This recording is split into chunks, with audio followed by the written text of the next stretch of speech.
দেওবাৰ আৰু সেইটো কাৰণে আজি বিশেষ হাল বোৱা মানে বাবলৈ নাই, যিহেতু আমাৰ দেওবাৰে বজাৰ থাকে।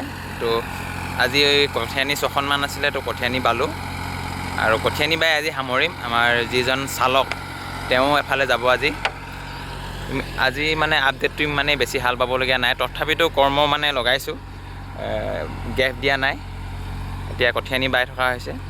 কঠীয়ানিবিলাকৰ ৰেটবিলাক অলপ বেলেগ বেলেগ হয়, আপোনালোকে ভুল নুবুজিব, চব কঠীয়ানি একেই নহয়। কিছুমান বালিচহীয়া টাইপৰ কঠীয়ানি থাকে, নাঙলৰ বেছি কষ্ট নহয় আৰু বাবলৈ অকণমান স্পীড বাব পাৰি, সেইবিলাকৰ ৰেটটো অলপ কমাই লোৱা হয়।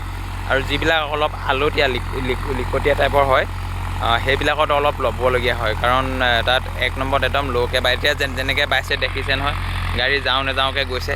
তো এনেকৈ হাল বাবলৈ হ'লে অলপ মানে ল'বলগীয়া হয়। তো সেইটো কাৰণে চবৰে ৰেটবিলাক বেলেগ বেলেগ, সেইটো কাৰণে কঠীয়ানি চাইহে মানে ৰেটটো ক'ব পৰা যায়। তো আপোনালোকৰ তাতো যদি আছে, বিশেষকৈ কঠীয়ানি বাবলৈ নেমাতিবই, কাৰণ আমাৰ কঠীয়ানিত প্ৰফিটটো একদম কম হয়। সেইটো কাৰণে কঠীয়ানি নেবাওঁতেও মানে মানুহৰ ৰিকুৱেষ্ট ৰক্ষা কৰিবৰ কাৰণে বাওঁহি। অকল কঠীয়ানি বাবলৈ গ'লে আমাৰ নোপোচায়।